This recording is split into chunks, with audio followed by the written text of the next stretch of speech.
This is Logan Sekulow. President Biden, guess what he did?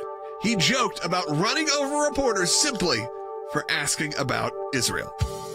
Live from Washington, D.C., Sekulow Live. Mr. President, can I ask you a quick question on Israel before you drive away? No, you can't. Not unless you get in front of the car as I step on it. I'm only teasing. Phone lines are open for your questions right now. Call 1-800-684-3110. Israel and Hamas have entered their 10th day of fighting, though earlier this afternoon, 4 rockets were fired into northern Israel from Lebanon by suspected Palestinian factions there. This is a breaking development because the Israelis may be facing now a two-front war. And now your host, Logan Sekulow. This is Sekulow. I'm Logan Sekulow, sitting in for my dad and brother, and joined by Will Haynes, right here. Right here. You're right here. And obviously, we got Andy Economo, we got Than Bennett, we got everybody joining us today. And I don't know if you heard this in the open. There was, Will, how do you explain it? We were doing a test drive for the new Ford electric. The Ford Lightning, yes, the so electric it's the truck. F-150 Lightning, and Ford has been doing a big push and rollout for this. Actually, today they're going to unveil it. Yesterday was in like the auto camouflage they do when they're still in the testing phases of vehicles. So they had President Biden in the front seat, showing him how it works. You know, he can gun it and go 0 to 60 in a few seconds. Pretty impressive electric truck.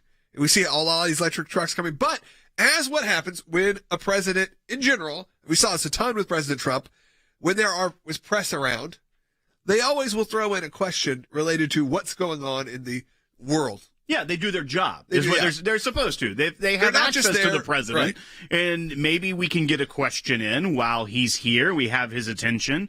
They're going to go for it. Yeah, they're not just there for a press moment of, look at our new cool truck. I mean, yes, people cheer it. It's fun to see. You see him in the front seat driving. It's nice and fun. But hey, someone said, hey, I got a minute with the president. Not even a minute.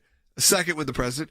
Can I ask him simply just a question about what's going on in Israel? And before the reporter could get the question out, you got to hear what happens. So, and if you're watching, I believe you get to see this. So if you're watching on Facebook or on YouTube, enjoy. This is our president, Joe Biden. Okay, I'm just going to step on it. I'll come off at 80 miles an hour. You'll see what it is, okay? You ready? Mr. President, can I ask you a quick question on Israel before you drive away? No, you can't. Not unless you get in front of the car as I step on it. I'm only teasing. Okay, here we go. You ready? See it, sir. You ready? I think we can cut away at this point. There he goes. He drives. There he goes, driving off. Impressive machinery. But one quick question. Can I ask you something about Israel? And the essential answer was, not unless you want to get in front of this truck right now when I hit 80. You know, threatening in a joke. It definitely was joking, I want to say. But he said, I'm teasing. I'm teasing. As if he had to clarify, you can tell I am joking. You can tell it upset him that this happened. It will look, if you are watching what's going on in the world right now, you see what's happening in Israel. The U.S. isn't, regardless if you think we're not involved, we are involved in this. We're going to have on Secretary Pompeo a little bit later to talk about that, how we're directly aiding both maybe the Palestinians and the Israelis and how that's all happening. We're going to get into that a little bit later in the show. But when things like this, Than, I'm going to pitch this to you. We got a minute here. When things like this happen, and the world needs to respond, because Washington needs to be held to task when, yes, was he out there for something fun to do? Sure. But when asked a very just quick question, can I ask you something quick about what's happening when it looks like the Middle East is crumbling right now? To be hit with the joke, not exactly the most appropriate of times. It was a legitimate question, Logan. It was a question that should have been asked. It was a question that should have been answered. Look, every president has their own ways of diffusing these. Sometimes we like those ways, sometimes we don't. But here's what we should care about. A terrorist organization is attacking one of our strongest allies in the world. And the president of the United States, Logan, that is the person who can do the most from a U.S. perspective to diffuse that. He should have answered it. And quite frankly, he should have done a lot more over the last 10 days. That's what we should all care about. Absolutely. Hey, if you want to be on the air today, you can do it 1-800-684-3110. That's 1-800-684-3110. We'll get responses and commentary from our entire team when we get back. But I want to hear from you, the listener base. I want to know what you want to say. 1-800-684-3110. If you're watching on Facebook, share it. If you're on YouTube, hit the like, hit the thumbs up, and subscribe. We'll be right back with more on Sekulow.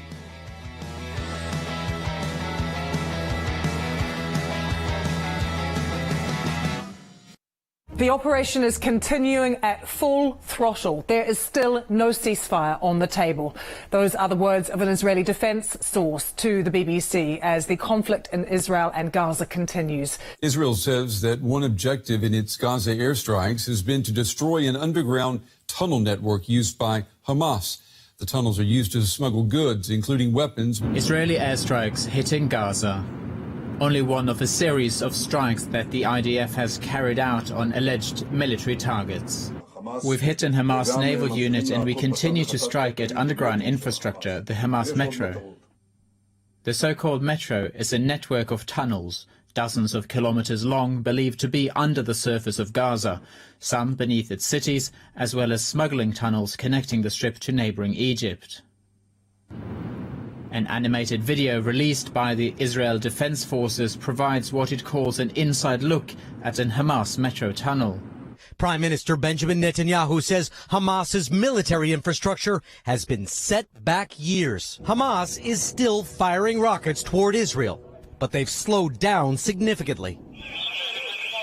The Israeli city of Ashkelon, just 5 miles from Gaza, has borne the brunt of the rockets. So much so that at the main hospital, they've moved all the patients underground for safety. I counted like a few days ago more than 80 alarms in 24 hours. Israel is defending its military campaign. Netanyahu telling foreign ambassadors today that even the most precise military strikes risk collateral damage. There is no army in the world that does more than the Israeli army, in the Israeli security services, in Israeli intelligence, to prevent collateral damage. To have Israel criticized for that is absurd.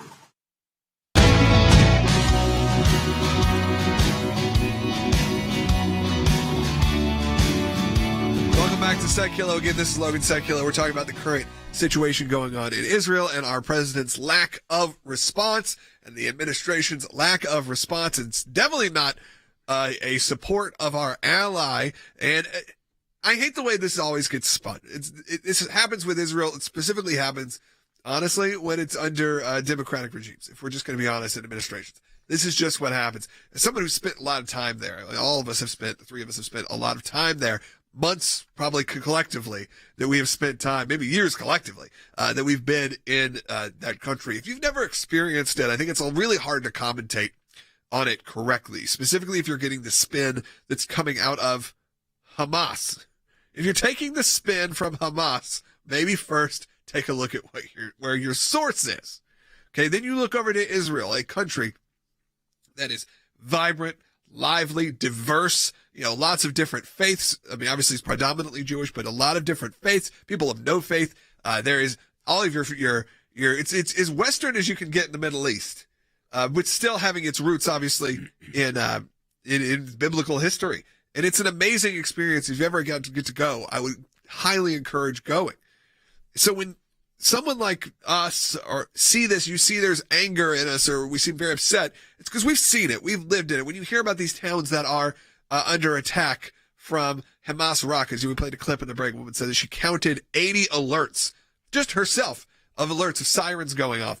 It's because we've been in those places. We've been in those towns. We've been in the Palestinian territories as well. We've been to the areas we can go to Bethlehem and those places. We've been there and we've worked there. We've helped the people that are Palestinian. It's not like we're over here saying there's the people. It's not about the people. It's about the people who are in control. And again, when you say Hamas is in control, I feel like the last 20 years since Hamas, I feel like it became a word that pretty much everyone knew.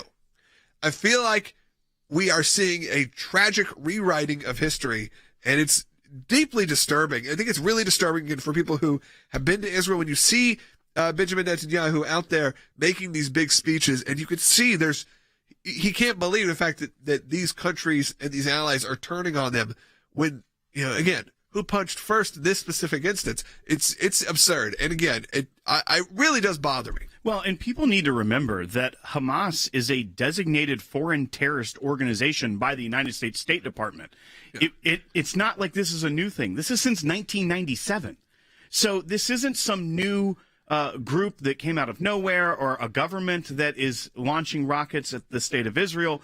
This has been going on a long time. And the fact that they are launching rockets. Hamas is saying, hey, we will maybe consider a ceasefire if Israel agrees to conditions. So they're extorting the Israeli government to some degree by saying, you have to do this and then we'll stop our rocket attacks.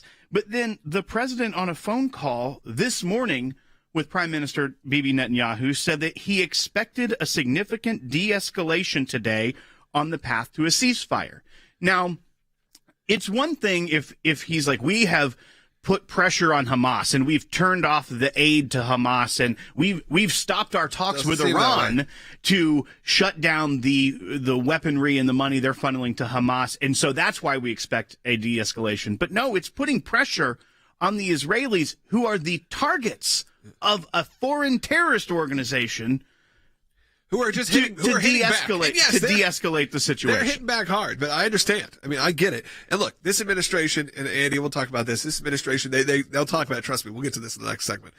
They're already saying, we're not doing anything the Trump administration did. Why? Because you had 4 years of relative quiet and silence. It's insane to think, oh, they got it wrong. You guys are getting it right. I mean, look at this. That really bothers me when I hear the Biden administration criticizing the Trump administration's approach to the Middle East. You had relative peace. More than that, I don't remember anything like this happening in the 4 years of the Trump administration. I saw progress in the Middle East. I saw progress in the Abraham Accords with the Gulf states.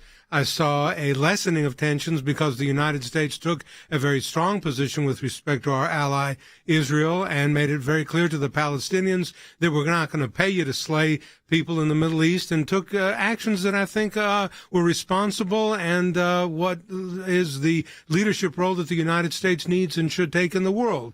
Now you've got a president, cognitively disabled in my opinion, who tells the Israeli prime minister, I'm expecting a significant de-escalation today on the path to a ceasefire. And my question is, what was the provocation that started this?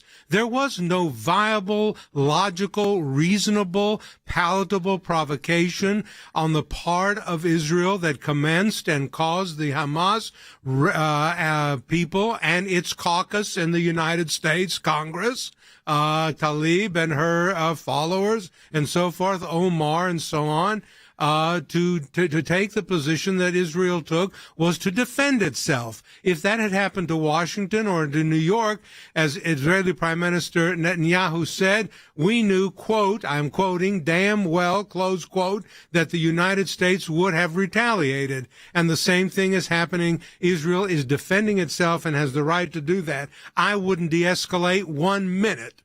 Well, I think that said a lot. I want to hear from you about that now. I feel like we've got a lot of people who are now very fired up, Andy, about this 1-800-684-3110. It is really upsetting, and I think that's what we've said. This, you see us reacting this way. I think also because we had the Abraham Accords, we saw progression for maybe the first time in a lot of in our lifetime. We saw progression. We saw Israel being accepted by Middle Eastern countries, other countries, and we saw people going over to whether it was the UAE or to Dubai and these places where finally they were having Hanukkah celebrations. They were doing all these things, and it just felt like finally these countries get it. They understand they need to be working with Israel. And it felt like America finally got it. But maybe one of the big problems is that, the people who are the leaders of the social media political side of this are people, they said, like the Squad, who have such power and influence. And maybe conservatives need to step up and find some people who can actually speak in like they can to these issues. Instead, it is harder. It is harder to get excited about people who are, been statesmen for 50 years out there. When they say that some Democrats are pro-Israel or on the line, you have your Chuck Schumers and those guys who are traditionally more, Zionist in nature. It's not as exciting as when you have, a group of people in their 30s and 40s who are very passionate and very convincing. And I think we've seen that become a big issue that we need to at least take a look at. Well, and another problem is that you hear the rhetoric out of the administration, and I think we should play Bite 24 from Jen Psaki because there's an issue here where they're trying to pursue this strategy of quiet diplomacy and saying, let's not do this in the public sphere. But we know that Hamas has this intense propaganda machine that they are putting out. And we know that there are members of the foreign press and sometimes domestic press in the United States that will take their images and propaganda and report it as the truth and as Israel is the bad guy when they're the ones that started this situation and this escalating into a war. But then if the White House has this type of statement, Bite 24, where do we go from here?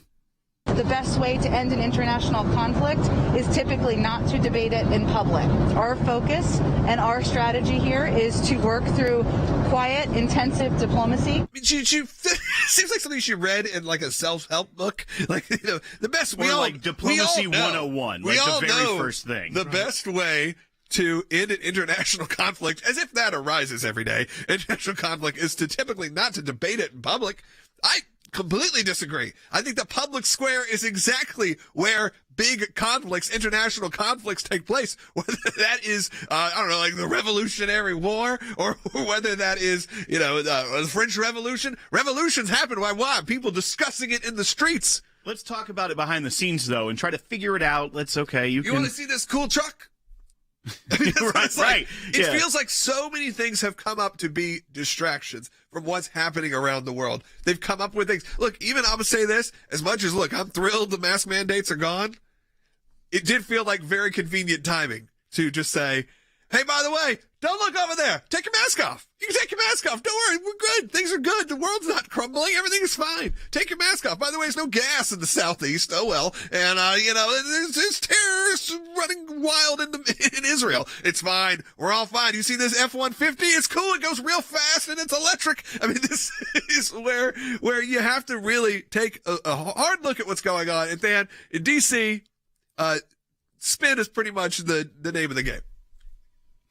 This quote from Jen Psaki, Logan, it is sheer lunacy. Let me tell you, the best way for a world superpower to intervene in an international conflict is to make sure the entire world, both parties in this current conflict and the rest of the world, knows absolutely unequivocally clear where the United States stands. And by the way, if you cross the United States or if you cross our allies, what will happen to you? Logan, that's the best way for the United States to end this conflict.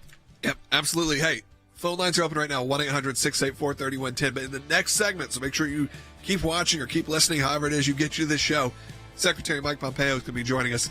We're hearing some interesting questions and his response to Jen Psaki. Maybe she talked a little about how they don't think really the Trump administration did anything good in the Middle East, so we're going a different route. We'll see how he feels about that. That and more coming up on Sekulow. We'll be right back.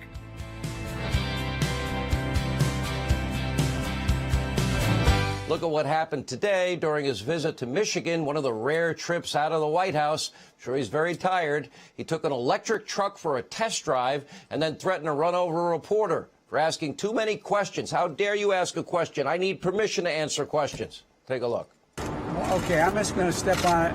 I'll come off at 80 miles an hour. You'll see what it is, okay? You ready? Mr. President, can I ask you a quick question on Israel before you drive away? No, you can't. Not unless you get in front of the car as I step on it. I'm only teasing. Okay, here we go. You ready? We heard from former Vice President Mike Pence today in a video in which he slammed the Democrats for drawing a false equivalence between Israel and Hamas. In part, the former vice president said, instead of seeking peace through strength, President Biden has offered weakness and ambivalence, and tragically, our friends in Israel are paying a terrible price. President Biden yesterday in a phone call with Benjamin Netanyahu, who did express his support for Israel's right to respond, but also urges a ceasefire. Do you believe he's being strong enough here in support of Israel? I do not think he's being strong enough in support of Israel. Israel is our ally.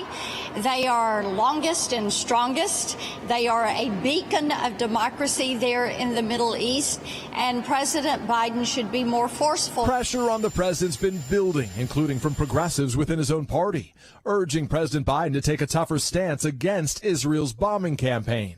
Children are dying, and Netanyahu, who is desperate to cling to power, is out there saying that he is doing this with the United States' support. The president needs to make it very clear. No, you are not. I'm really perplexed about the argument that there's some kind of moral equivalency between Hamas, a terrorist organization funded by Iran, and Israel.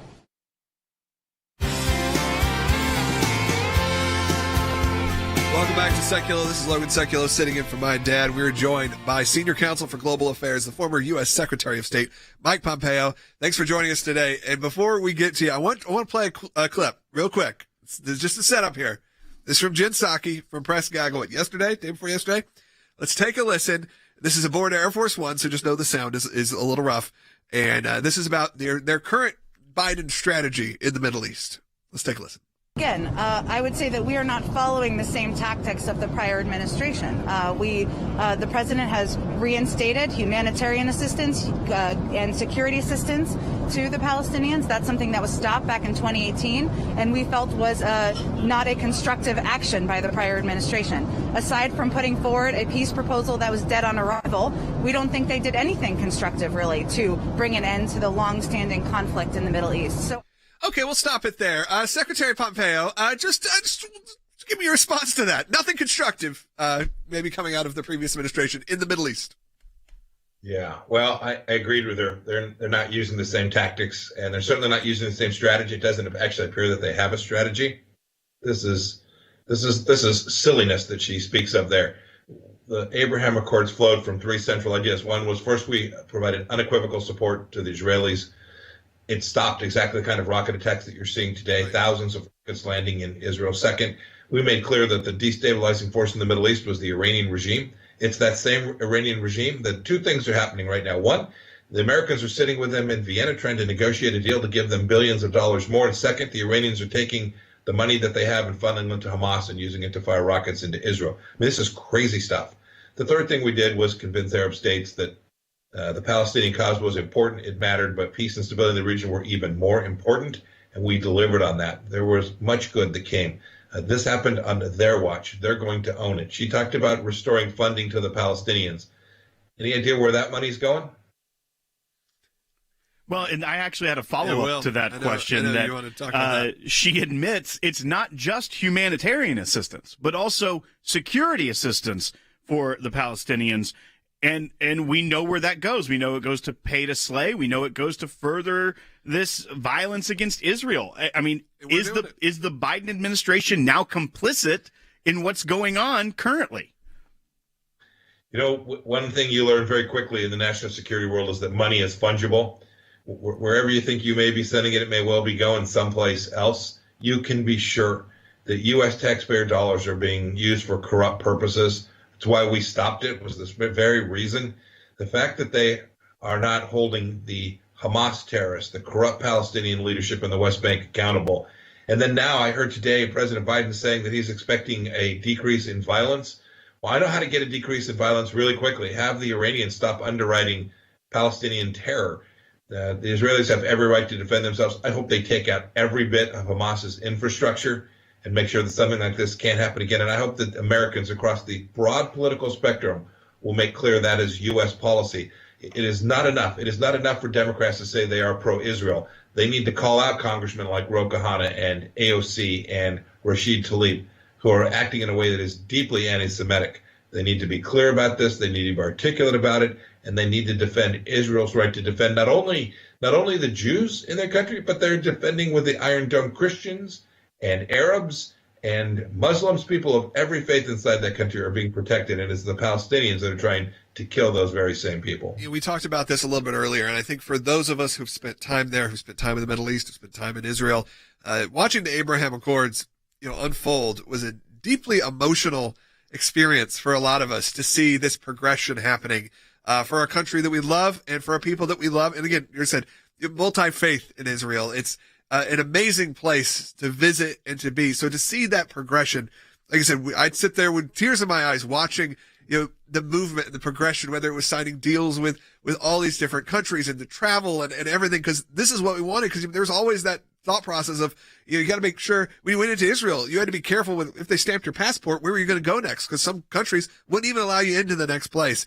And then to have that turn, to have this such in under a year, to 6 months, to have the Middle East go back to how it was 4 years ago, 6 years ago, where it just seems like there's chaos it's heartbreaking to watch. And when the response is, well, we're doing this quietly behind the scenes. We're not taking this thing. Jen Psaki said, we're going, everyone knows diplomacy it's quiet. We do quiet diplomacy. That's the most effective way. When all of us know, it's exactly the opposite. No, that's right. One of the things that we did in the Trump administration that was really important is we spoke the truth and we said it out loud.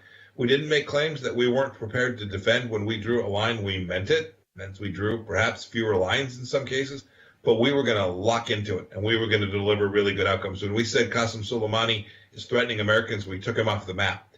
The same way this administration needs to make very clear their commitment to allow Israel to do everything it needs. We need to continue to support Israel with military assistance. I saw some Democrat yesterday saying they were going to stop military assistance to Israel because of the fact that they're defending their own people. I saw crazy stuff from BLM. Every Democrat who has supported the Black Lives Matter movement needs to explain why they're on the side of Black Lives Matter, who has made clear that they are now forming common cause with these terrorists, now 20-plus year designated terrorists from the United States. There's a lot of explaining to do. There are a lot of people who have wanted to play the line and claim they were pro-Israel, wouldn't defend them when it matters most. This is the time that it matters most. Moral clarity is absolutely the currency of the day, and we should have every expectation that every leader ought to speak loudly and clearly and succinctly, promoting Israel and defending Israel's right to defend its own people. Mr. Secretary, we know that Iran is funding and supplying its proxies like Hamas and Hezbollah. We know that because the Hamas has boasted about it. They're getting their resources from Iran, and they admitted it. So you suspected it, and we now know that they confessed to having done it. What I want to know is the Biden administration willing to sacrifice our relationship with Israel, which is of long-standing duration, in order to get a new deal with Iran that they have been kibitzing with them in Vienna about? It's not just Israel, although Israel is at the center of it. I think that they're prepared to sacrifice just about anything. I think this JCPOA became an article of faith for the leftist foreign policy establishment.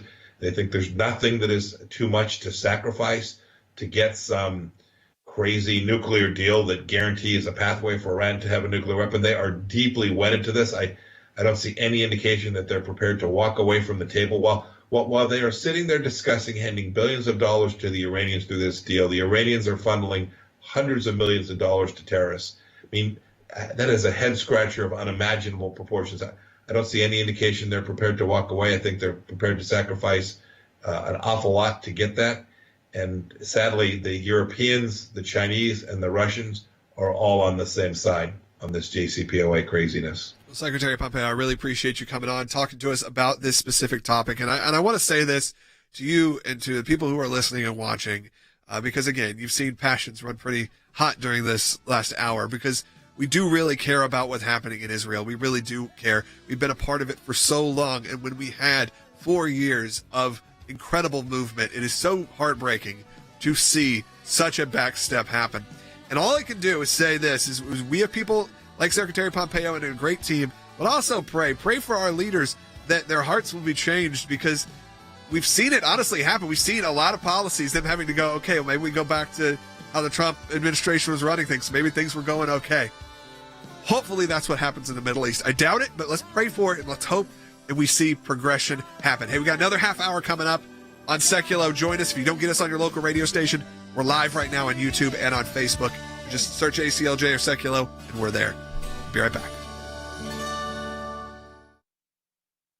Because of your support, because of the support of every member of the ACLJ, one of the practice areas that we've been able to develop is Freedom of Information Act requests, or FOIA requests. It's thousands of pages of paper, and in those thousands of pages of paper, you usually find a nugget. Government agencies acting out of control. We have exposed that in our FOIA litigation, and we do that every day that we bring these cases. It is your statutory right as an American citizen to have access to documents that reveal how the government is functioning, how your government is functioning. We took it to the IRS. No one ever does that. What the IRS was doing was violating the Constitution and statutory law. They can't do what they were doing before. They've been hiding behind in the shadows. These FOIAs bring them to light. How do we know? Because our FOIA litigation got that document. Those of you that support the ACLJ, this is what it's all about at the end of the day. Think we haven't been on this, folks? We've been on it. Live from Washington, D.C., Sekulow Live. And now your host, Logan Sekulow.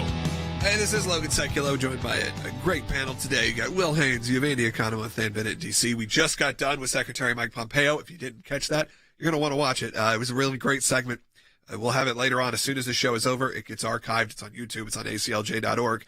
It is on our app. However you get this show, you can find it archived, unless you're listening over the radio, and then you need to go to our website and find it. I don't think I have to explain that to you, but I'll give you the steps to get there.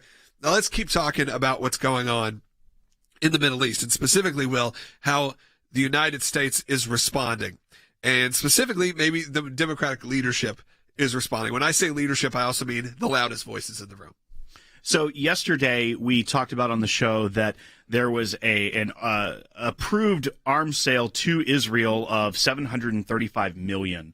And this had been noticed by the Biden administration. There is a review period by Congress. And what we saw kind of breaking was that the chairman of the House Foreign Affairs Committee was seeming to take pressure from the left about this deal and may be asking for a delay from the Biden administration of this sale. Now, Than, there is some update on the Hill about where this stands as of today.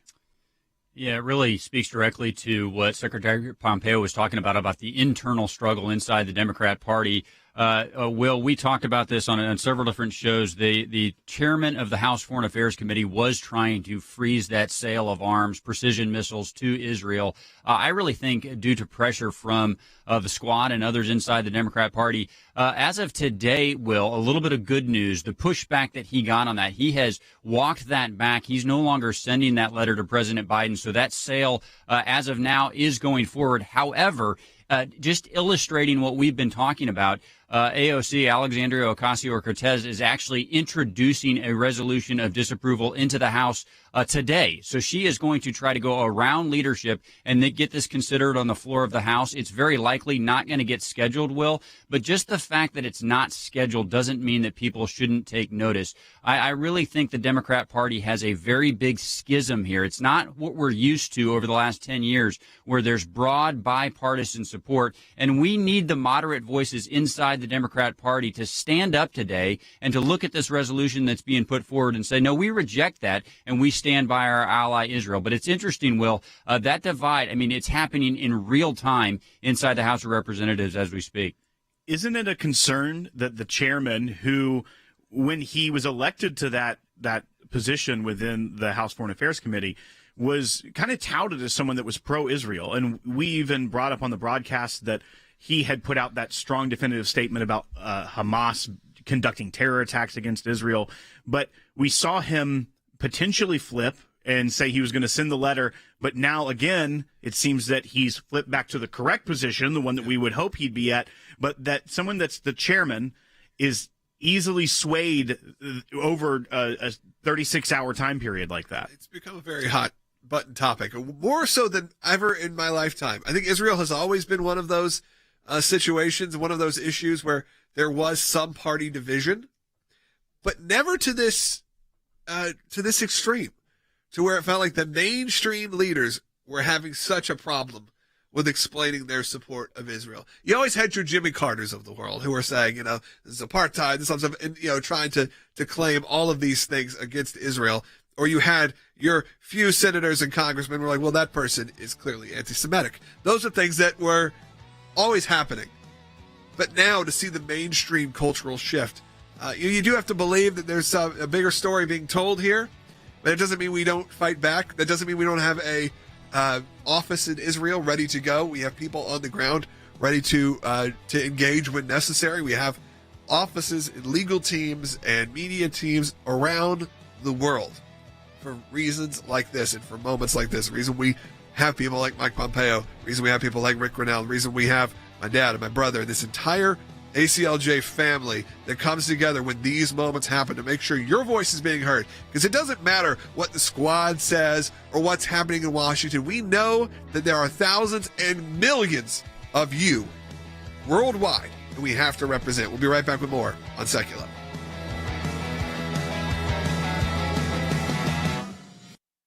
In Israel, police are bracing for more protests and clashes with Palestinians after a night of violence in East Jerusalem that left more than 200 people injured.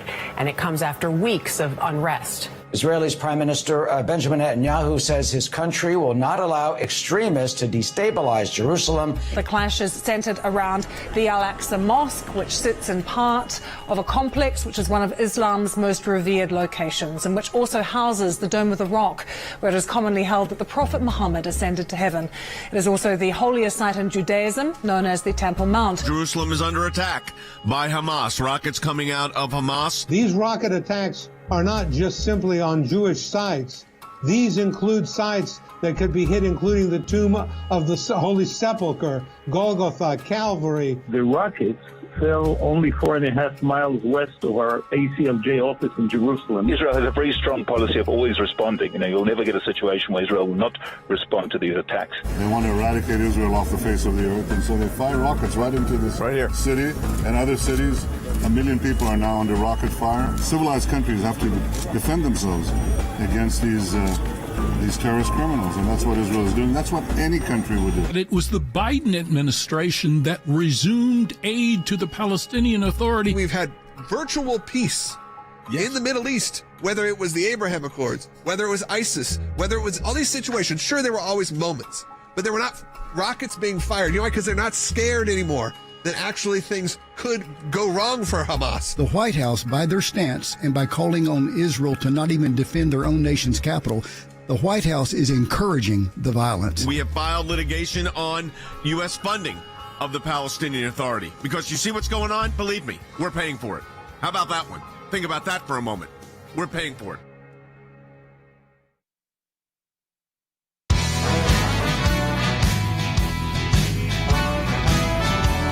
Welcome back to Sekulow. We're going to take some phone calls coming up. I want to hear from you. 1-800-684-3110. Typically, the last segment of the show, I like to take as many calls as possible. So if you have a call related to what's going on in the Middle East and Israel, U.S.'s response, what this all means for the world, I'd love to hear from you. 1-800-684-3110. Let's go ahead and actually take one of those phone calls, and maybe it'll spark your interest. Let's go to Bobby in New York on line 1. Bobby, you're on the air.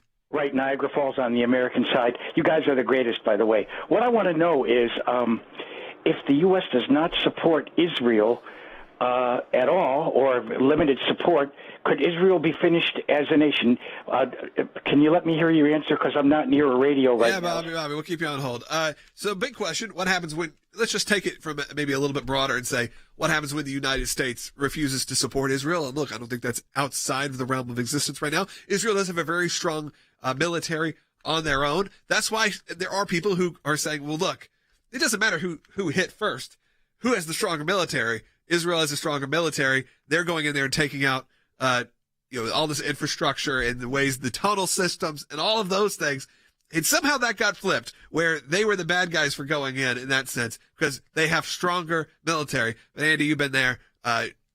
One of the strongest militaries in the world coming out of one of the smallest countries in the world. I've been to Israel 7 times in my lifetime, and it is an incredible experience to go to the Holy Land of Israel and to see exactly the things that are not only Jewish sites, but as Logan pointed out earlier, Christian sites as well. We have and Arab sites as well. So it's an amalgam of people. But is Israel going to be finished? No, Israel will never be finished as a country. Israel will fight to the end.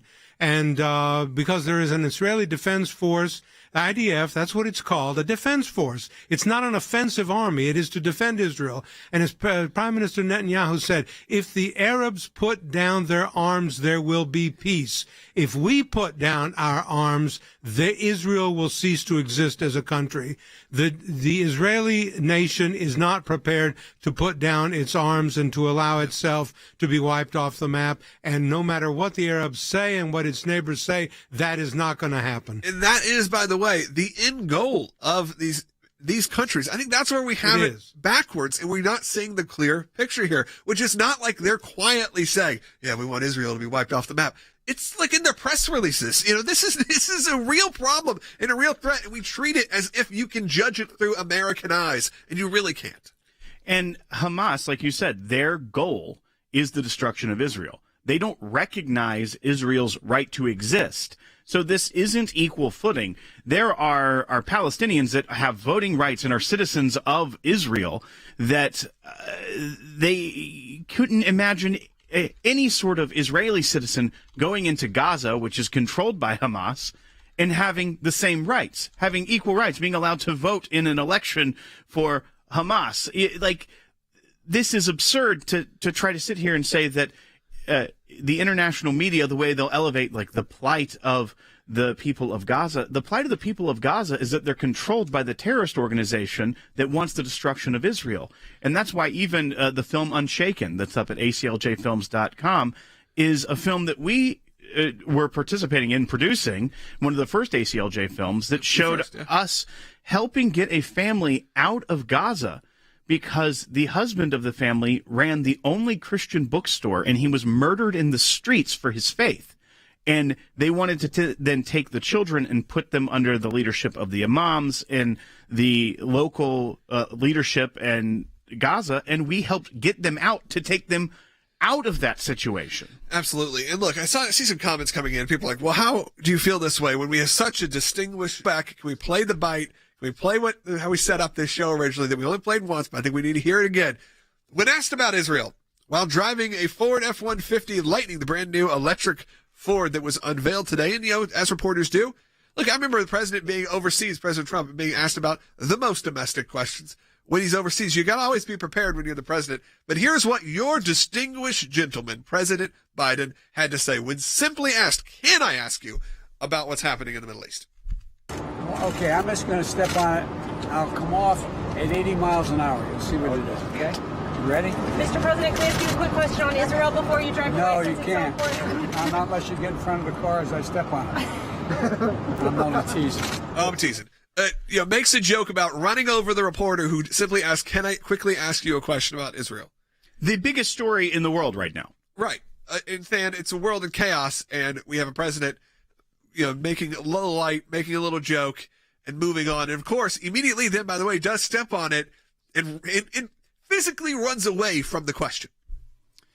Well, and I think the biggest problem is that he did that after 10 days of inaction. This ties right back to the last caller that we had, Logan. I mean, when the United States stands down, it has real ramifications, and we're seeing that right now. I mean, it clearly emboldens Israel's enemies. It clearly, Hamas and Hezbollah think they have a green light to continue these attacks. And by the way, Logan, it's not like that's the only action. What about cozying up to Iran again with the deal? Who do you think funds Hamas and Hezbollah to launch these rocket attacks? It's Iran. So look, the Biden administration, they want to be flippant, they want to be joking, they want to be endearing with the press. This is an ally that is under attack, and the actions being taken by this administration are actually fueling those hostilities. So look, I would ask him that question at any moment you get the opportunity. And by the way, it's not just about a verbal response. It's about setting the U.S. posture in a place that actually defends our allies. Yeah, because truth be told, he probably doesn't have the answer. Well, and how can the press corps be okay with that kind of answer? I understand that they weren't the biggest fans of Donald Trump, but at least he would have probably gotten out of the truck and talked to him for 45 minutes. Whether or not they liked what he was saying, that's a different story. But and they all laugh and cheer as the car pulls away. It's their job to cover the presidency and cover the policies of the administration and to be in the press pool going to a trip like this. Their job is to ask those questions. How can they be satisfied with get in front of the truck, I'll run you over? I'm just kidding. Like the press should be outraged. Yeah, I mean, that happened. It kind of goes back to, I remember President Trump said something about maybe doing something to someone in the street and how people would still cheer for him.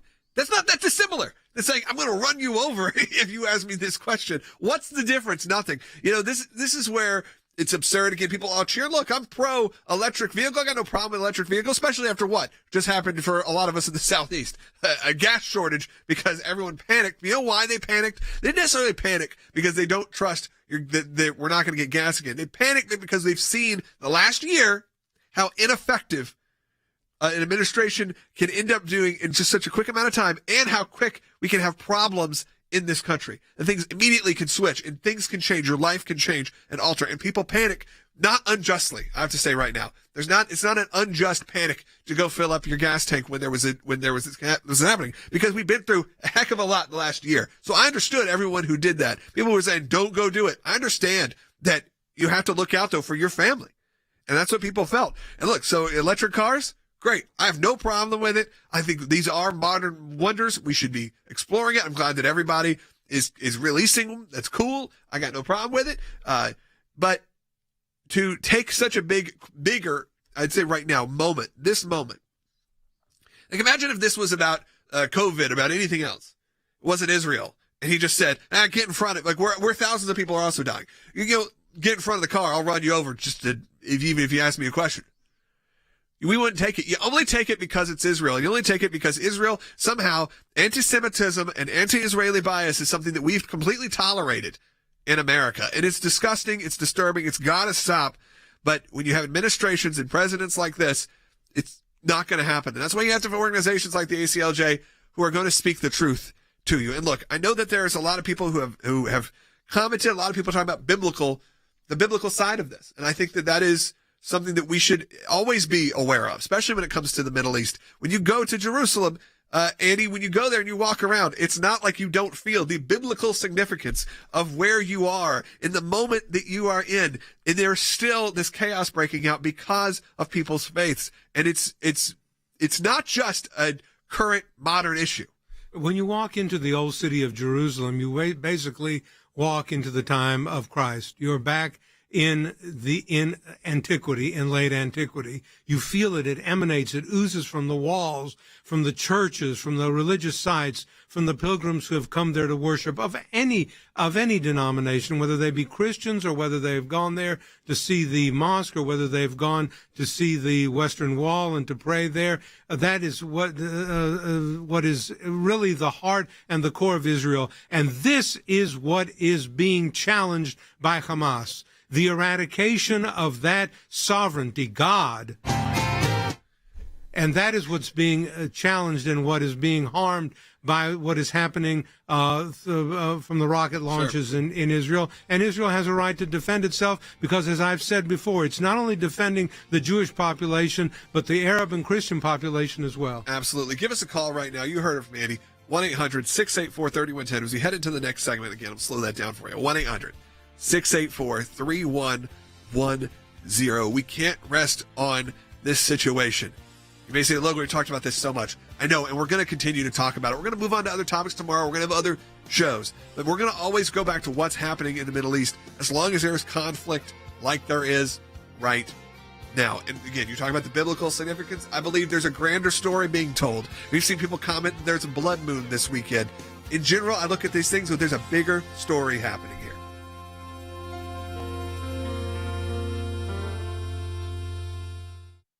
For 30 years, the American Center for Law and Justice has been dedicated to protecting your religious and constitutional freedoms. Because of you, we've seen great success in the courts and Congress concerning the issues that matter most to you and your families. ACLJ Chief Counsel Jay Sekulow. Our decades-long commitment to the Constitution and the rule of law is at the center of everything we do. The bottom line, our work could not take place without your generous support. It's a critical time for our nation and our world. With so many challenges facing our country, the work of the American Center for Law and Justice has never been more important.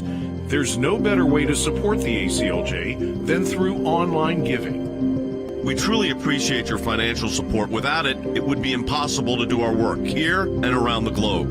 And the best way to support our work is to make your financial gifts online at aclj.org. Donating online is safe and secure, and an online gift at aclj.org can be put to work immediately, enabling the ACLJ to continue the battle against abortion giant Planned Parenthood. These are our young people in their 20s and 30s that are doing this, are fighting for life at a whole new level to beat back the abortion juggernaut. And we've got a whole group of young lawyers that are defending them. To protect Christians facing persecution. The release of Andrew Brunson. He is the American evangelical from North Carolina, held in Turkey for more than 2 years. We're grateful to ACLJ who put it out to these people. they were getting all this out. I'm thankful, I'm grateful, and actually I'm astounded. To stand up for our good friend Israel, to work to uncover the corrupt deep state in Washington, and so much more. Make a difference today. Support the work of the ACLJ online at aclj.org. Every dollar makes a difference. Give today online at aclj.org.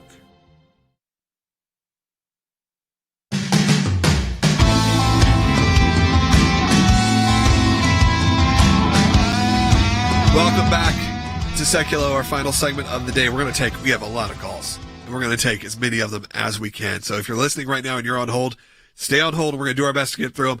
Let's go just in the order that they came in. Let's go to John in South Carolina on line 3. John, you're on the air. Well, first, I want to say thank you for what your organization does. My question is, excuse me, being now that Hezbollah is getting involved from Lebanon, why doesn't the U.S. get involved and just shut down those sites? Nothing else, just protect Israel's north side.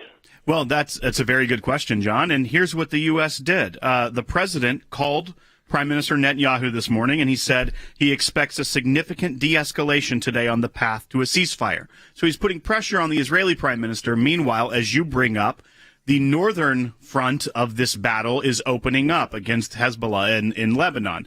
So now Israel is facing a multi-front battle. It's not just with Hamas in Gaza to the west. It is up north as well. So the Israelis have a very potentially precarious situation if the Iranian proxy to the north is also joining in with the Iranian proxy to their west and creating this tumultuous situation that there is no way that Israel should be trying to de-escalate something by doing anything else than taking out the terrorist organizations to the north and to the west. That's the only way to de-escalate this, is to put an end to their capabilities to attack from multi-sides. We've stood on that border. We've seen it firsthand. We've been there. I mean, you're talking about, you can see the buildings just across, it looks like it's across the street, obviously, because of the border. These are not, far off. You like to think in the Middle East, you think of you're just in the middle of the desert. It's not quite like that, Andy. You're talking about civilization on top of civilization in very small areas. I have been in the Golan Heights when Hezbollah attacked Israel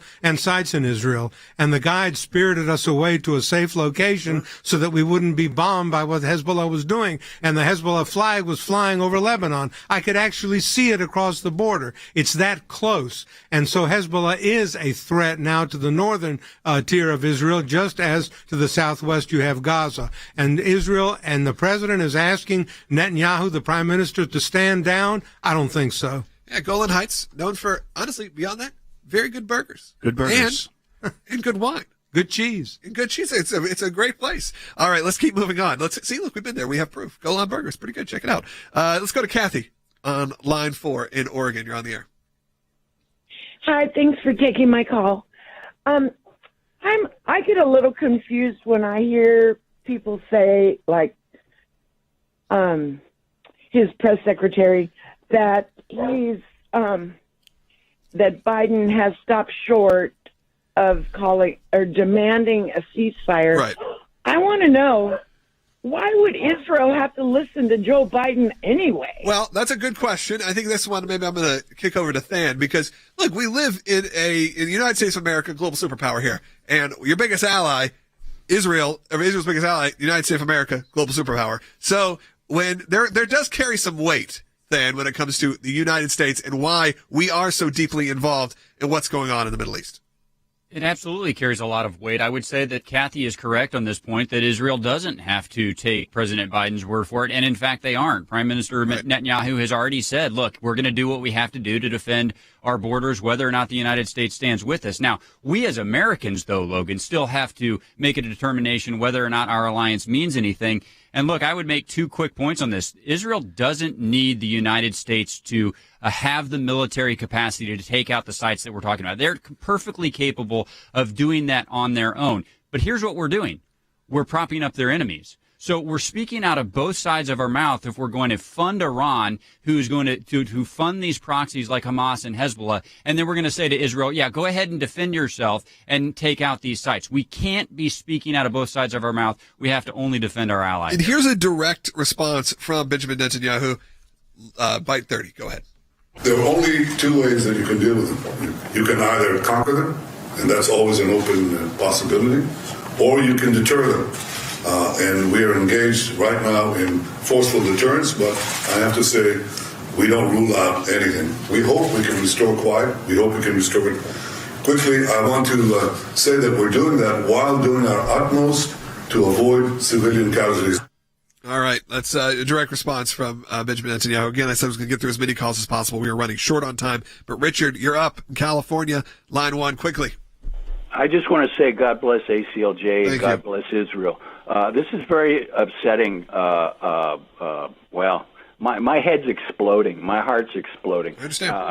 It makes me weep that this administration is doing what they're doing. What I'd like to know, there's another side to the story. I'd like to know where the heck they're getting all this money to throw away to Iran and to Palestine. This country has gone through hell as far as COVID and the economy and everything else, and he's just throwing money away to the wrong people. As an American citizen, I'd like to have a say where my money's going. Well, Richard, I feel like that's a question that comes up each and every time, and especially right now when we had a economic disaster of a year. Where's the money coming from? Well, and one thing we know is that there is a lot of issues with money right now. Specifically, we know that some of the COVID funding is having to be used to help secure the border because they don't have necessarily the right funds down at the border. We're going to talk about it tomorrow. We can get into that tomorrow. Yeah. But to that effect, the Iran situation is a little bit more complex because some of it is frozen assets of the Iranians because of sanctions that the Trump administration put in. And so what they would be doing is allowing them access to their terror funds by unfreezing those assets. But yes, we're giving direct aid to the Palestinians. That is your taxpayer dollars going directly to the Palestinians for security purposes, which we know ends up being used by the Palestinians to pay people to kill Israelis and Americans in some cases. And again, I want to clarify, Palestinian governments, you're talking about Hamas, you're talking about these organizations. There are a lot of great people who are in these nations. These are really smart, wonderful people that we've spent time with. So I don't want to be painting with some broad brush of there's everyone in there is this evil group. It's not that at all. They're great people there. It breaks my heart for them as well that we have to see stuff like this happen when we haven't had to for years and years and years of relative peace. But now the tide has turned once again, and that is why we have to always speak up. We only got a minute and a half. I don't know if we can get to any of these calls.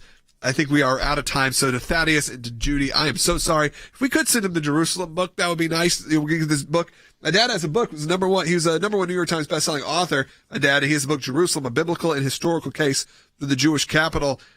This isn't necessarily just me advertising. I'm sitting right here. It's a good book to pick up and get a little educated on what's going on there. Because like I said, there's biblical significance, there's historical significance, and there's obviously the current thing. And like I said, I believe there's a bigger story being told here. We need to always be praying for Israel, praying for peace around the world. Does it always occur? Do things happen? No, but God knows where things are headed. And we will be there as well to always be by your side to get through some of these times. And that's why we have offices all over the world at the ACLJ. There's always petitions. There's always ways to support. And there's always great content. If you want to see also how we've helped around the world, the ACLJ team, the digital team, and the video team put together an amazing short documentary on the release of Pastor Brunson. You've heard us talk about that. It's available right now on our YouTube channel. So click subscribe. It's called Never Forgotten, or Not Forgotten. It's the story of Pastor Brunson. You'll see it there right now. Go watch it. It's about 5-6 minutes. It is a wonderful piece to see exactly the kind of work we do and how when you can work with a good administration, things can get done. They can also go directly to morethanever.com, and it's highlighted there as well. Great. Morethanever.com, which also a new series is coming out on morethanever.com. Take a listen. Take a watch. Thank you, guys. We'll be back tomorrow on Sekulow.